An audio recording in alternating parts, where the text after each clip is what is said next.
This is TWiT. iPhone. Okay, we debated, and I lost.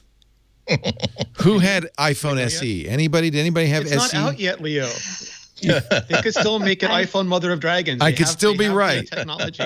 I was saying. I'm hoping they're just trolling us. You were saying, Lori, that it was going to be 9, right? As I remember. Yeah. I have my hopes up so high that they wouldn't call it SE. And I thought they would just cut the designation off and just call it iPhone.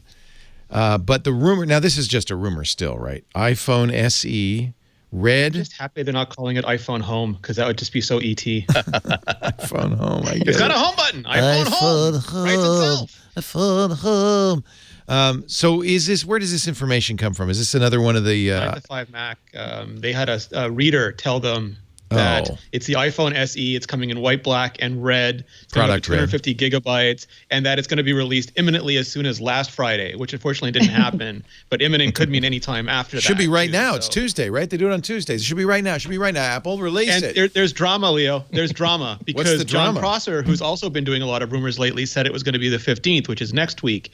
And so those are competing rumors. So every day he's been asking, quote unquote, Siri if he was wrong, and then having the Craig Federighi no sign on the tweet. So, and then a drama, Leo. Got to get your popcorn. Gotta get your popcorn.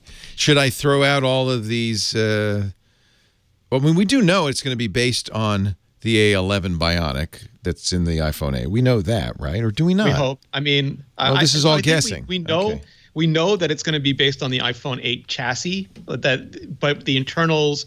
Like, I want it to be based on the iPhone 11 really badly, but you never know when Apple's going to figure out that, like, put up that giant pivot table in their spreadsheet and say, actually, the iPhone XR would be the better fit for this. Oh, so it'll be the iPhone 8 body, but the A13, the iPhone 11 it could be A12 processor. or A13. Like, the only reason I say A12 is because the new iPad Pro came out with an A12 still. So I'm just like, but that's not just any A12. That's the A12 Bionic.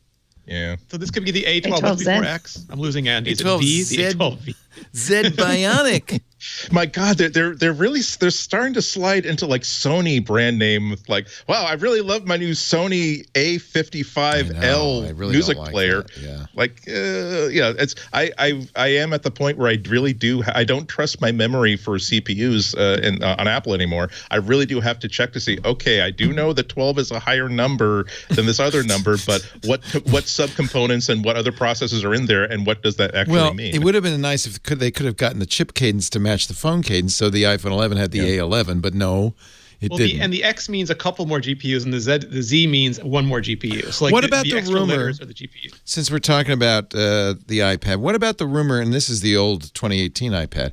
As far as anybody can tell, it's the same processor, and the rumor is that it's just a bit switch was flipped to give it the extra lanes for the GPU. Not a bit.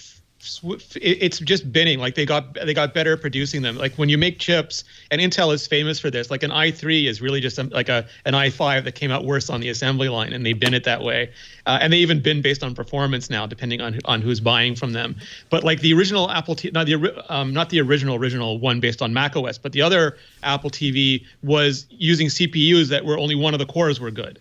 So a bunch of CPUs came out. They only had one core that was functional, couldn't put them in the phone, so they put them in the Apple TV. And when they ran out, they actually had to start fabricating those CPUs with only one core. So previously, it would be way too expensive to get all those GPUs working. So if any one of them failed, that was fine. It was, as long as they had, 7 active cores, they could ship it. Now those yields have gone up, and it's economical for them to get, the reliability and everything is there to get those 8 cores. So that chip it's a good marketing point to add to the chip now.